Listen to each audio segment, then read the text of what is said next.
2월 5일 수요일 새벽입니다. 오늘 같이 기도하실 말씀은 창세기 6장 1절에서 7절입니다. 그 중에 7절 말씀 봉독해 드립니다.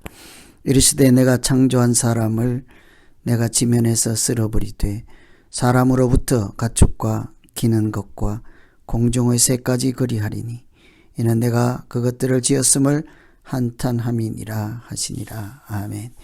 오늘 말씀의 배경은 6장 1절에 있는 것처럼 사람이 번성하기 시작할 때, 사람이 번성할 때에 무슨 일이 있었는지에 대한 말씀이죠. 사람은 땅에서 살 때 하나님이 주신 복을 누리면서 살게 되어 있습니다. 태초부터 하나님께서 세상을 창조하시고 생육하고 번성하고 충만하라 하신 그 말씀을 따라 우리를 이렇게 복을 누리며 살게 하셨습니다. 그러나 이런 복들조차도 하나님께서 지키시지 않으면 아무 소용이 없는 것이 인생이지요. 여호와께서 집을 세우지 아니하시면 세우는 자의 수고가 헛되며 여호와께서 성을 지키지 아니하시면 파수꾼의 깨어있음이 헛되도다. 우리의 복은 하나님과 밀접하게 관련이 되어 있지요. 하나님께서 우리에게 주신 복을 잃어버리지 않고 이렇게 지속적으로 유지하고 잘 누리면서 살기 위해서 어떻게 해야 될까? 오늘 말씀 가지고 생각하시면서 기도하시면 되겠습니다. 우선은 하나님이 항상 우리를 보고 계심을 알아야 하겠습니다. 6장 5절에 보시면 여호와께서 사람의 죄악이 세상에 가득함과 그의 마음으로 생각하는 모든 계획이 항상 악할 뿐임을 보시고, 우리가 어떻게 사시는지를 하나님은 항상 보고 계시죠. 세상에 사람이 번성할 때 이 하나님은 그 번성이 어떤 내용인지, 하나님이 주신 번성하는 복을 어떻게 누리는지를 보고 계셨습니다. 그런데 사람들은 하나님의 뜻과 달리 점점 더 번성하고 충만하고 이렇게 흥왕해질 때 하나님은 잊어버리고 사람 중심으로 살아가기 시작을 했지요. 사람의 딸을 자기 좋아하는 대로 택하여 결혼을 하였다 하는 2절 말씀 한번 보실까요? 2절에 하나님의 아들들이 사람의 딸들의 아름다움을 보고 자기들이 좋아하는 모든 여자를 아내로 삼는지라. 이것은 점점 번성하고 충만할 때 사람들이 이제는 하나님의 말씀을 마음에 두지 않았습니다. 하나님의 뜻을 생각하지 않고 하나님이 보고 계심을 마치 잃어버린 사람처럼 자기들이 좋아하고 자기들이 생각하는 대로 살아가기 시작했다 하는 것이죠. 자기 인간의 욕심과 욕망을 채우는 그런 현상이 나타났습니다. 그것을 타락한 모습, 하나님으로부터 멀어진 모습이라고 할 수 있겠지요. 그래서 여기에 등장하는 하나님의 아들, 사람의 딸, 이것은 이렇게 자기 소욕대로 살아갔다. 이렇게 우선 광범위하게 큰 차원에서 그렇게 이해할 수 있겠습니다. 하나님을 아는 사람들, 하나님을 알지 못하는 사람들, 하나님 없는 사람들, 그런 것이 더 이상 생활의 기준이 되지 않은 것이죠. 하나님이 있든지 없든지 아름다움만 보고 따라가는 것입니다.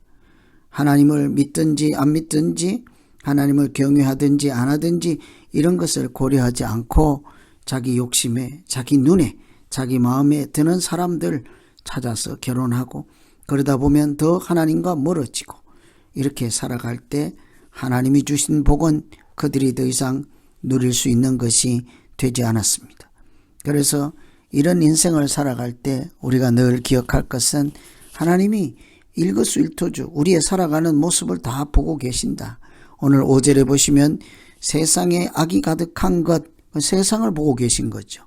그의 마음으로 생각하는 모든 계획, 그 마음까지 보고 계신다는 말씀이죠. 계획하시는 사람들이 계획하는 것까지 하나님은 다 보고 계시고 그곳에 악이 있는지 선이 있는지 하나님을 알고 사는지 모르고 사는지 이런 것을 본다는 말씀입니다.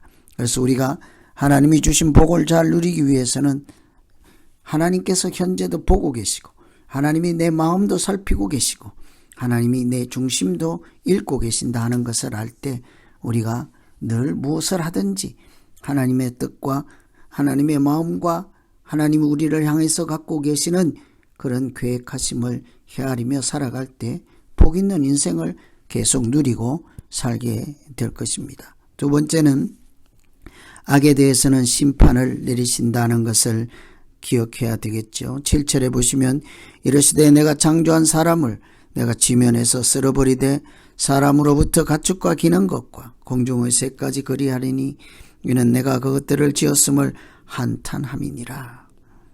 하나님께서 이제는 한탄하신다고 합니다.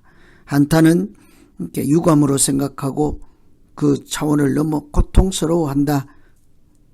하나님은 세상에 악이 가득하고 사람들이 계획하고 마음에 갖고 있는 것이 모두 악한 생각뿐이므로 그런 세상을 더 이상 그대로 둘 수가 없었습니다. 그들을 향하신 하나님의 처방은 지면에서 쓸어버리는 거죠. 하나님이 악에 대한 심판을 예고하셨습니다. 이 악한 세상에 대한 하나님의 생각은 심판이었습니다. 하나님은 홍수로 세상을 심판하시고 썰어버릴 계획을 갖고 계셨습니다. 그러나 이것은 심판이 아니라 심판이기도 하지만 심판의 궁극적인 목적은 그 땅을 새롭게 하시는 사랑의 방법이기도 한 것이죠. 그러면서 우리가 또한 눈여겨볼 것은 사람들이 악한 계획, 생각, 살아가는 모습 때문에 거기에 보시면 7절에 사람으로부터 가축과 기는 것과 공중의 새까지 하나님께서 쓸어버린다고 하잖아요. 사람이 악한 생각으로 가득하고 하나님을 대적하고 하나님 없는 모양으로 살아가게 되니까 그 당하는 심판의 피해를, 그 고통을 짐승들도 가축들도 공중의 새까지 피해를 보는 것을 알 수가 있지요. 사람은 그만큼 책임감 있는 존재라는 것입니다. 하나님이 맡기신 이 세상을 하나님 나라로 온전하게 보존하고 잘 충성스럽게 이렇게 정직이로서 보살피고 하나님 나라가 이루어지도록 살아가지 아니하면 사람 자신이 고통당하고 심판당하는 것뿐만 아니라 세상의 모든 피조물들이 사람의 행실의 결과에 따라 영향을 받는다는 거죠. 이런 것을 보면 우리 손에 세상이 달려 있습니다. 이런 것을 보면 우리 손에 미래가 달려 있고 모든 피조물의 장래가 달려 있습니다. 우리 손에 하나님의 뜻이 이루어질 수도 있고 그렇지 않을 수도 있는 것이죠. 불순종할 때 이루어지지 않을 것입니다. 이런 것을 기억하면 사람의 행실은 너무나도 중요한 것입니다. 오늘도 그래서 우리가 하나님의 뜻을 이루어가고 하나님이 한탄하시지 않고 오히려 기뻐하시는 인생을 살 수 있어서 우리의 이 수고와 헌신과 믿음으로 살아가는 삶을 통해 하나님의 뜻도 이 세상에서 이루어지게 하여 주시옵소서. 그래서 우리에게 주신 하나님의 복, 생육하고 번성하고 충만한 이런 복을 지속적으로 누리며 이 땅에는 하나님 나라가 잘 세워질 수 있게 하여 주시옵소서. 이렇게 기도하면 되겠습니다. 오늘 말씀 생각하면서 이제 우리 같이 한번 기도하겠습니다. 하나님 아버지, 사람들이 자기 마음에 좋아하는 대로 기뻐하는 대로 그렇게 살아갈 때에도 하나님은 그들을 바라보고 계시고 그 마음에 하나님을 두기를 싫어하고 온갖 계획하고 마음에 갖고 있는 것들 중에 악이 가득한 것을 보고 하나님은 더 이상 방치할 수가 없어 썰어버릴 계획을 세우셨습니다. 하나님 처음에는 기뻐하였다고 하였습니다. 그런데 이제는 한탄하고 계십니다. 하나님 우리의 인생이 하나님을 한탄하게 만드는 삶이 되지 않게 하시고 악이 가득하여서 썰어버림을 당하고 심판을 당하는 인생이 아니라 하나님께 영광을 돌리고 우리도 믿음으로 살아갈 때 복되고 아름답고 자신이 행복하게 살아갈 수 있는 그런 믿음 생활이 되게 하여 주시옵소서. 무엇이든지 하나님의 뜻을 부리고 내 소욕에 또 내 생각에 옳은 대로 이렇게 달려나가지 않고 항상 크고 작은 무슨 일을 하든지 하나님의 뜻이 어디에 있는지를 생각하며 살게 하여 주시옵소서. 예수 그리스도 이름으로 기도하옵나이다. 아멘.